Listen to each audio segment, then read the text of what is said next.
Bismillahirrahmanirrahim. Assalamualaikum warahmatullahi wabarakatuh. Waalaikumsalam warahmatullahi wabarakatuh. Bismillah, alhamdulillah, la haula wala quwata illa billah. Allahumma sholli ala Sayyidina Muhammad wa ala alihi washabihi ajmain. Wabadu. Sahabat Al-Azhar, hari ini kita bertemu kembali di podcast Al-Azhar, mengedukasi dan menginspirasi. Menghadapi era Society 5.0, teknologi itu sangat terintegrasi dengan masyarakat.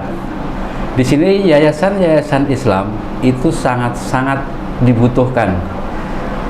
Perannya sangat penting dalam menjaga nilai-nilai moral, etika, dan spiritual. Kali ini kita kedatangan tamu yang sangat luar biasa. Beliau adalah Bapak Dr. Andes Haji Budiono MPD. Beliau menjabat sebagai Sekretaris Umum YPI Al-Azhar.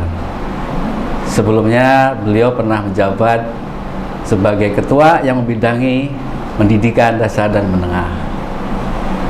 Assalamualaikum Pak Budi. Waalaikumsalam warahmatullahi wabarakatuh. Sehat selalu Pak Budi ya? Alhamdulillah sehat Pak. Bapak sehat ya? Alhamdulillah Pak. Hari ini kita akan pengen mengupas Pak, tentang pendidikan Pak Budi. Al-Azhar kan sudah menyebar di seluruh Indonesia. Nah, kalau boleh tahu, sudah berapa sekolah ini Pak Budi yang berada di bawah bendera Al-Azhar? Ya. Alhamdulillah, Al-Azhar kan udah usia 72 tahun, bergerak di bidang dakwah, pendidikan, dan sosial. Alhamdulillah dengan usia itu trust masyarakat alhamdulillah cukup tinggi.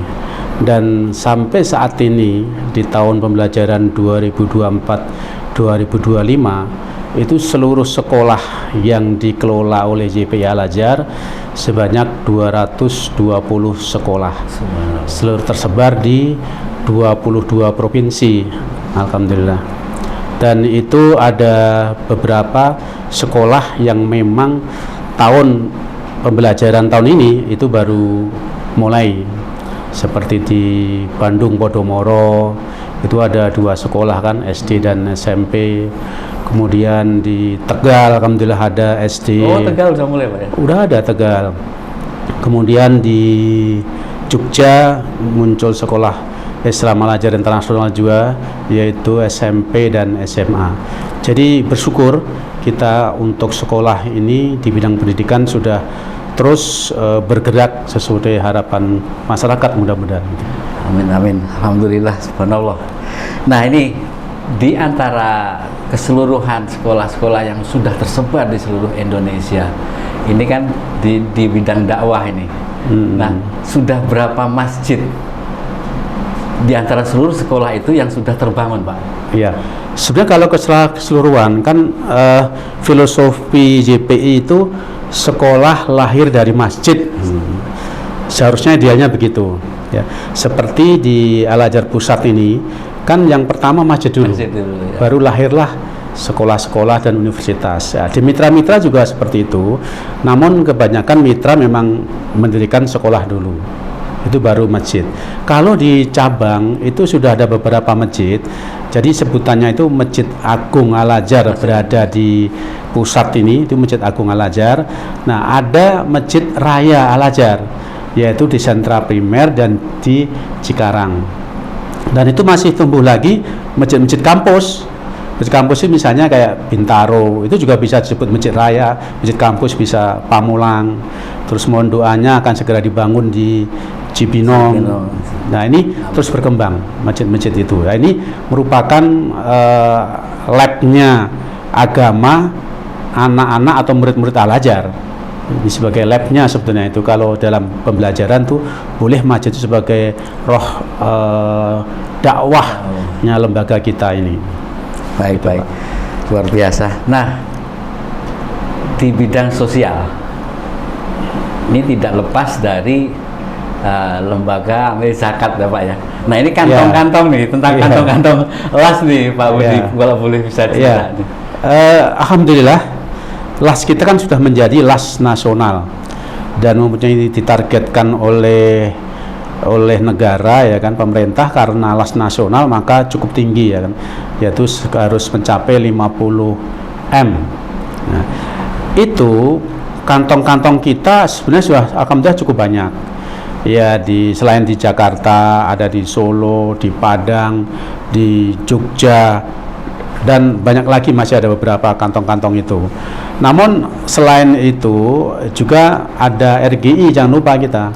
Ada Rumah Gemilang Indonesia itu juga sudah tersebar di provinsi-provinsi.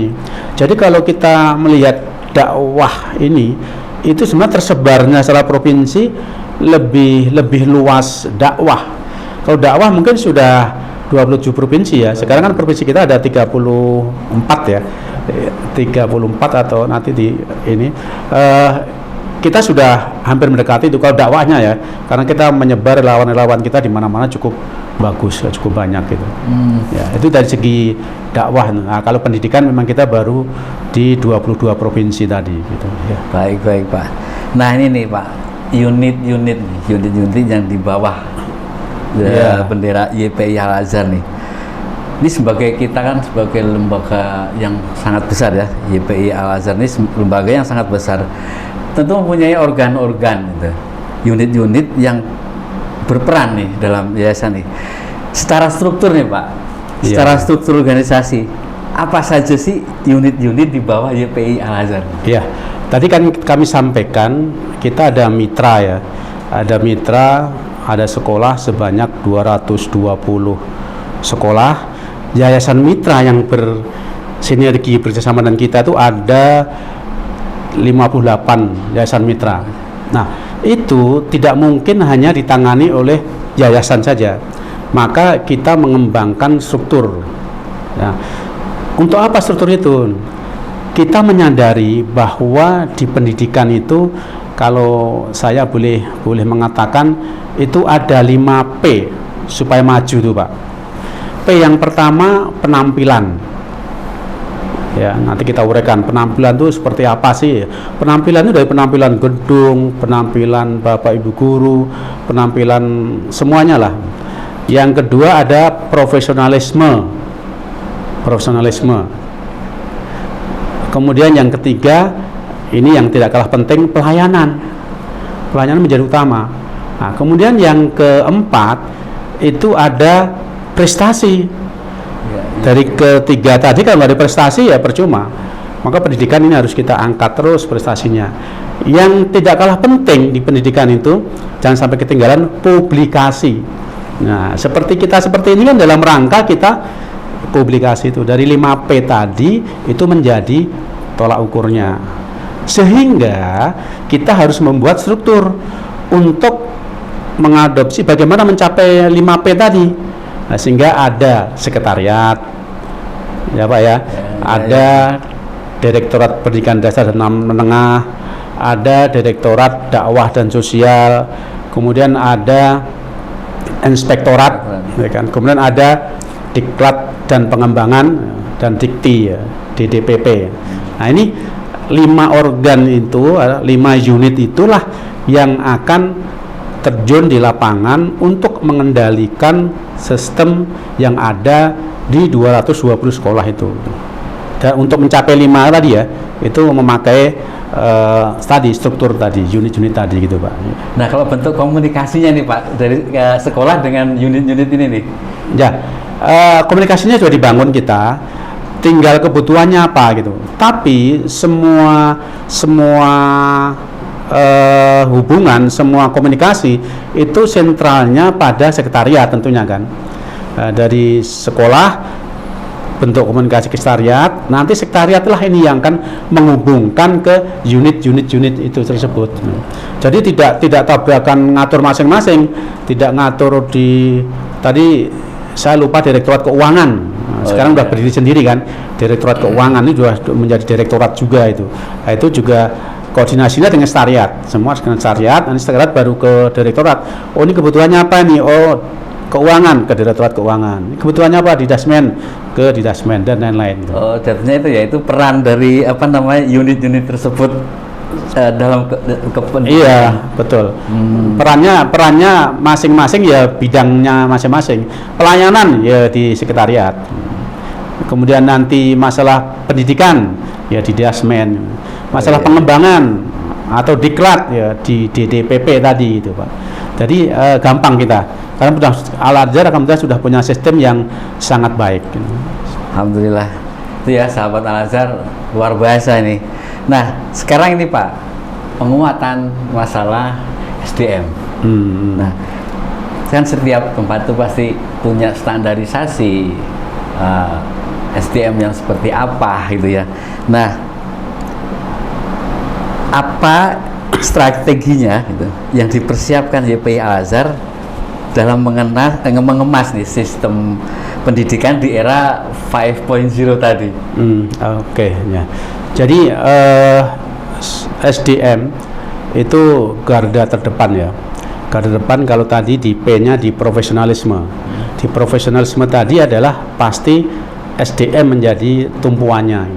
Nah, maka yang pertama kita harus ada penjaminan mutu yang jelas. Dari di Dasmen, dari tempat lain harus ada penjaminan mutu semua lini. Nah, kemudian standar SDM itu meskipun tadi sekolah-sekolah mitra itu tidak boleh dia mempunyai standar sendiri. Standar SDM itu harus standar kepegawaian kita, JPI kita gitu. Nah, sehingga di awal seleksi pun untuk memikirkan konsep IT dan lain-lain itu sudah dipikirkan. Jadi era sekarang dengan zaman Pak Budi dulu masuk guru, seleksinya sudah sangat berbeda. Sangat berbeda. Ya kan, dari segi bahasa, metodologinya dan lain-lain sudah berbeda. Sehingga untuk mengejar itu ya ke depan kita bahkan konsen akan ada direktorat IT tersendiri. Karena apa? Betapa pentingnya untuk mempersiapkan pembelajaran di era modern ini. Pembelajaran era modern itu sebenarnya sebagai alat aja ya kan, tapi tetap roh kita adalah tentang akidah dan akhlak tadi yang utama. Itu kan hanya sebagai alat bantu ya, untuk menjadikan anak-anak itu lebih baik, lebih unggul dan tidak ketinggalan. Itu Pak ya. Baik. Jadi yang pertama standar JPI sudah oke. Kemudian kita menyiapkan sumber daya manusia itu, pelatihan itu dari awal masuk kita sudah ada namanya PAP. Nah, itu sudah standar itu. Jadi nggak boleh kalau ada guru yang sudah diangkat tetap kok belum PAP. Maka mitra-mitra diharapkan ini harus sudah PAP karena ini PAP merupakan pendidikan dasar untuk pengembangan berikutnya. Nah, nanti dari situ terus ditingkatkan dari segi bahasanya, kemudian dari segi IT-nya. Nah, ini mulai terus. Bahkan sudah mulai banyak mitra-mitra dari JPI sudah diminta untuk membuat standarisasi tentang bahasa Inggrisnya, tentang IT-nya. Nanti tinggal ada nilainya kan, yang nilainya tidak memungkinkan ya akan di upgrade lagi gitu. Nah, ini contohnya langkah-langkah gitu seperti itu. Jangan sampai nanti eranya 5.0 tadi ketinggalan kita kecepatannya dengan masyarakat lain atau dengan anak-anak. Insya Allah guru-guru kita Bapak optimis ya, karena memang luar biasa. Intinya semua Bapak Ibu guru mau belajar gitu. Demikian ya. Sahabat Al-Azhar, sampai ke SDM saja ini benar-benar pengawalannya sangat luar biasa. Nah, dan semuanya standar. Yayasan Mitra pun mempunyai standar yang sama. Nah, sekarang ini Pak, Sarpras nih Pak, ini kan udah nggak bisa main-main juga nih masalah Sarpras. Nah, apa saja nih Pak standar Sarpras untuk pembelajaran di sekolah Al-Azhar? Ya, oke. JPI Al-Azhar itu sudah punya standar prasarana juga ya. Jadi kita kan ada 9 standar di JPI ini. Kalau di pemerintah ada 8 standar kan. Kita ada 8 standar, yaitu tambahnya itu agama dan leadership gitu. Ya, dalam 9 standar itu sudah ada jelas standar tentang sarana prasarana. Dan ini sangat penting banget. Yang tadi P ketiga ya. Saya selalu mengaitkan dengan P ini, karena itu penting banget itu. Ya, P ketiga tadi pelayanan. Ya, pelayanan itu yang utama adalah sarana prasarana. Karena penampilan kan, ya, sarana prasarana. Jadi orang mau masuk ke lembaga kita, ke JPI atau ke unit sekolah, pasti sarana prasarana itu dilihat. Semuanya sarana prasarana itu, dari kamar mandi sampai ruang kepala sekolah itu dilihat. Benar-benar enggak ini apa bersih ya kan, atau clean dan greennya itu benar-benar enggak. Bersih dan hijau itu perlu di mana-mana. Nah, ini alhamdulillah JPI Al-Azhar terus berbenah dan sekarang sudah dirasakan juga, alhamdulillah kampus-kampus kita sudah mulai hijau ya kan, mulai rapi, mulai diminati oleh masyarakat yang luar biasa gitu. Nah, jadi itu sangat penting. Saya menggarisbawahi sarana prasarana itu sangat penting dan kita sudah punya standar. Termasuk standar-standarnya alat-alat itu kita punya standar dan itu semua ada dalam standar kita ya, sarana prasarana itu gitu. Nah, strategi penyiapannya nih Pak, gimana nih? Sedangkan kita kan banyak banget nih. Oke, ya.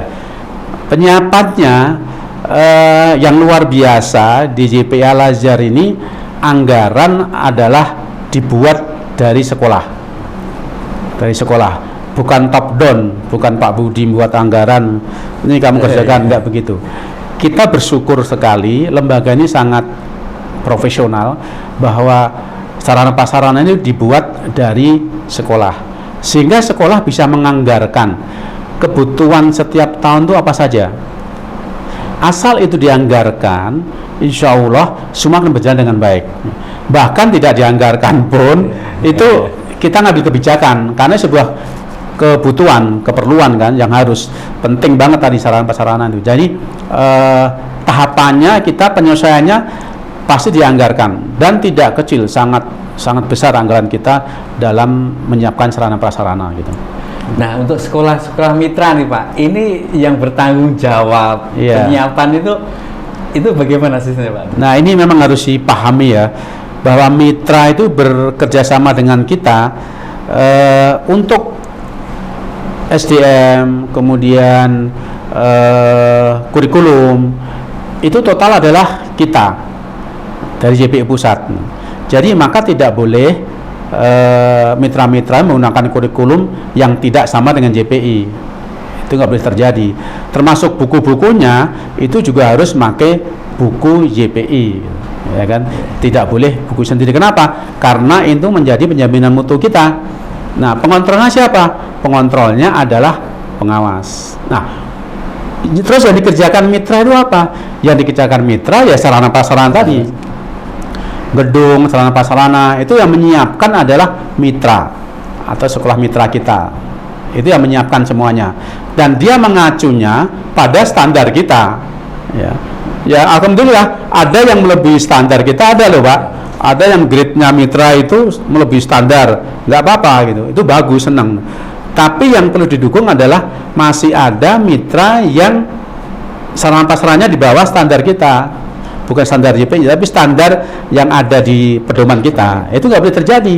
Maka itu didorong oleh para pengawas, oleh kita didorong supaya menaikkan standar, karena Al-Azhar sudah jelas itu baku standar untuk sarana prasarana itu, gitu. Luar biasa. Gitu ya, sahabat Al-Azhar. Pokoknya JPI Al-Azhar semuanya luar biasa. Semuanya bahkan kalau kita ngomong udah di atas standar gitu ya. Nah, ini Pak, tentang sinergi YPI Al-Azhar nih. Sebagai yayasan yang sangat besar ya. Ini tentu YPI itu mempunyai jaringan kemitraan baik secara nasional gitu ya. Nah, bagaimana nih Pak bentuk kemitraan dengan yayasan kerjasama nih bentuknya? Ini bentuk apa ini? Pada lembaga kerjasama sekolah atau di luar ya? Di luar tentunya dimaksud ini adalah yang bukan dengan mitra, bukan. Kan? tapi dengan lembaga lain. Ya, jaringan. Artinya jaringan ketiga. Ya, kita sangat fleksibel dan sangat terus bekerja sama dengan pemerintah pun. Kan kita kurikulumnya ini total mengambil kurikulum 100% dari Diknas kan ya. Tidak ada yang kita reduksi itu, semua kurikulum kita pakai. Plus kurikulum 100% Al-Azhar. Maka kita dengan pemerintah sangat bersinergi, sangat baik gitu. Bahkan selalu melibatkan bentuk kerjasama dengan pemerintah. Dengan lembaga-lembaga yang lain pun yang tidak kita kerjasama, misalnya lembaga luar negeri, baik itu pendidikan maupun non pendidikan, itu kita juga terus menjalin kerjasama itu. Nah, bekerja sama dengan lembaga lain itu, kalau pihak ketiga, maka idealnya harus dengan JPI. Nah, tinggal nanti bentuknya apa. Kalau kerjasama ini di bidang Daksos, ya, maka nanti yang menjalankan adalah teman-teman yang di Daksos. Kalau kerjasamanya bentuknya dengan di Dasmen, ya nanti di bagian di Dasmen dan seterusnya. Tapi terus ya kan, terus baik dengan luar negeri ya, misalnya dengan Yordania, dengan Turki, dengan Saudi Arabia dan lain-lain itu ada. Nah, dan yang lebih konkret lagi, kita ini kan ada organisasi yaitu Badan Musyawarah Perguruan Swasta atau BMPS. Nah, ini kita berperan. Ya, Pak Ketum sendiri pernah ngundang pengurusnya untuk diskusi. Apa sih sebenarnya kebutuhan sekolah swasta itu? Karena kita termasuk di dalamnya. Kenapa termasuk di dalamnya? Karena sekolah kita itu SUSI, Pak. Tahu nggak SUSI ya? Nah, SUSI itu sekolah umum swasta Islam. Nah, maka kita harus terlibat, harus masuk ke dalam tadi wadah BMPS tadi. Bahkan teman-teman kita termasuk saya juga menjadi pengurus di situ. Karena apa? Supaya ada info-info terbaru, kita cepat tahu. Ya kan? Kan kalau udah ngumpul kan kita saling menginspirasi kan. Nah, bentuknya seperti itu. Nah, ini sangat penting itu, sangat diperlukan. Jadi ya kalau bisa kita sebagai motornya. Paling tidak kita menginspirasi. Kalau kita menginspirasi yang positif kan itu sangat baik, menjadi amal kita gitu. Jadi itu Pak, banyak kita kerjasama dengan lembaga-lembaga lain itu. Tapi itu oke, yang jelas kita bukan pengikut aja, ideal. Bahkan memperjuangkan Bapak Ibu guru honor DKI dulu ya, tambahan guru kan guru swasta tidak dapat insentif honor apapun kan. Kita ikut memperjuangkan ini supaya ini swasta juga menjadi anak bangsa. Akhirnya keluarlah honor itu, meskipun tidak sebesar guru negeri ya, tapi membantu hal seperti itu. Menanggapi kurikulum, kemudian sering kita diskusi, diajak diskusi di Dasmen dengan menteri dan lain-lain, itu perannya ada di situ gitu ya. Kalau jaringan internasional Pak, ada contoh nggak Pak? Jaringan internasional banyak, ada contohnya, terutama di perguruan tinggi, juga untuk di tingkat menengah. Ini kan kita baru nyari muadalah ya. Muadalah itu sebuah sertifikasi dari lembaga Al-Azhar Kairo supaya para alumni kita ini bisa langsung masuk ke Al-Azhar Kairo gitu kan. Ini juga dalam rangka itu kita kerjasama terus itu. Juga di sekolah-sekolah tertentu itu bekerjasama dengan lembaga pendidikan yang lain kan, sehingga kita pernah ngirim para bapak ibu guru magang di luar negeri, kemudian guru luar negeri magang di kita. Itu pernah terjadi itu, dan itu terus ditingkatkan. Insya Allah nanti akan terus diperbarui terus itu hal itu gitu. Ya, terima kasih Pak Budi, luar biasa ini. Sungguh luar biasa ya sahabat Al-Azhar, perkembangan YPI Al-Azhar nih ya. Semoga para founder kita dulu, terus pengurus Bapak, amin. Dan semuanya selalu diberikan kesehatan ya, dan para founder semoga Allah berikan surga terindah di sana. Amin. Nah, ini sudah kayaknya tak terasa nih Pak Budi, ini ngobrol tak terasa cepet banget ini. Nah, kalau boleh Bapak memberikan semacam closing statement atau pesan-pesan lah kepada kami ini atau pegawai-pegawai muda ini untuk bisa menghadapi serta menjalankan proses pendidikan di era 5.0 ini tanpa meninggalkan ciri khas keal-azharan. Ya, makasih. Alhamdulillah, karena kita amati dan kita jalankan JPI Al-Azhar ini di bergerak bidang pendidikan dakwah sudah pada rel yang benar gitu. Tidak terombang-ambing ke yang lain, tapi relnya benar.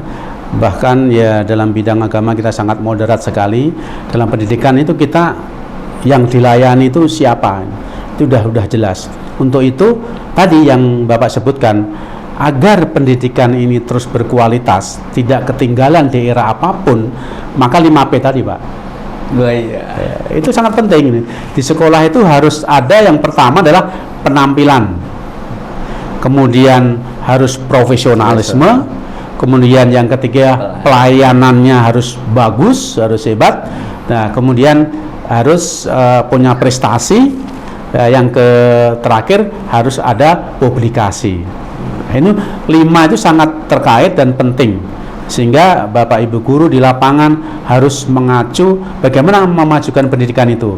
Ya dari harus 5 hal tadi harus sama-sama, dan yang utama adalah tadi visi kita sudah jelas, yaitu izul Islam wal muslimin. Nah, sehingga akidah, akhlak, adab dan akidah itu dinomor satukan. Demikian Pak. Ya. Terima kasih Bapak. Nah, sahabat Al-Azhar, tanpa terasa telah berakhir pula kita berbincang-bincang dengan Bapak Budi. Podcast Al-Azhar mengedukasi dan menginspirasi. Assalamualaikum warahmatullahi wabarakatuh. Waalaikumsalam warahmatullahi wabarakatuh. Masih Pak. Sehat selalu. Amin.